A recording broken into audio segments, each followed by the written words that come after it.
রোজভ্যালির সম্পত্তি নিয়ে ব্যবসায়িক মামলায় ইডির হলফনামায় অসন্তুষ্ট হাইকোর্ট। আদালত রিপোর্ট ফিরিয়ে দিয়ে স্পষ্ট প্রশ্নের জবাব দেওয়ার জন্য সুযোগ দিল ইডিকে। বিচারপতির বক্তব্য, ইডি জবাব দিক কিভাবে চকলেট গ্রুপকে ব্যবসায় যুক্ত করা হলো, কিভাবে হাইকোর্টের নির্দেশকে বাজেয়াপ্ত করা হয়েছে, সম্পত্তি নিয়ে কিভাবে এই ব্যবসা করা হলো, স্পষ্ট জবাব চায় এবার কলকাতা হাইকোর্ট। স্পষ্ট জবাবে এবার তলব করা হয়েছে কলকাতা হাইকোর্টের তরফে।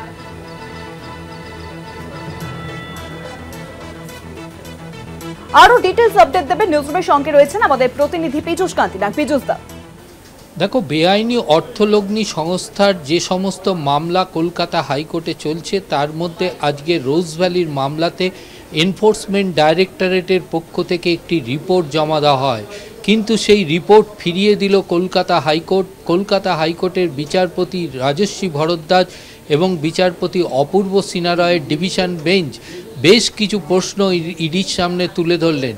এনফোর্সমেন্ট ডাইরেক্টরের কাছে আর কলকাতা হাইকোর্টের প্রশ্ন ছিল যে রোজভ্যালির যে সমস্ত সম্পত্তি, সেই সমস্ত সম্পত্তি সিজ করেছে এনফোর্সমেন্ট ডাইরেক্টরেট, সেই সম্পত্তি সিজ হওয়া সত্ত্বেও সেই সমস্ত প্রতিষ্ঠানগুলো কিভাবে চলছে, এবং এক্ষেত্রে দেখা যাচ্ছে যে রোজভ্যালির যে সম্পত্তি, সেই সম্পত্তি ব্যবহার করে চকলেট গ্রুপ ব্যবসা করছে।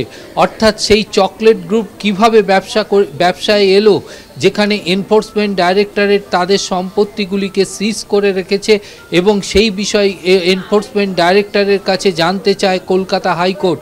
পাশাপাশি এনফোর্সমেন্ট ডাইরেক্টরেটের কাছে প্রশ্ন যে এডিসি কমিটি করা হয়েছিল, সেই এডিসি কমিটিতে কিন্তু একজন এনফোর্সমেন্ট ডাইরেক্টরেটেরও প্রতিনিধি রয়েছে, তাহলে সেই ডাইরেক্টরের প্রতিনিধি থাকা সত্ত্বেও সেই কমিটি কিভাবে চকলেট গ্রুপকে ব্যবসা করতে দিল, এই সমস্ত প্রশ্ন উঠল আজকের শুনানি পর্বে।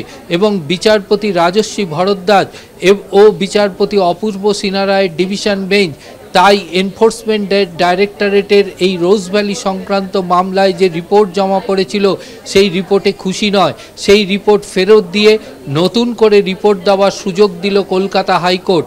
অপরদিকে কলকাতা হাইকোর্টের এই বেআইনি অর্থলগ্নি সংস্থা সংক্রান্ত মামলার শুনানি এতদিন চলছিল বিচারপতি রাজস্বী ভরদ্বাজ ও বিচারপতি অপূর্ব সিনহা রায়ের ডিভিশন বেঞ্চে, কিন্তু কলকাতা হাইকোর্টের বিজ্ঞপ্তি জারি করে সেই বেঞ্চের বদল আনা হলো।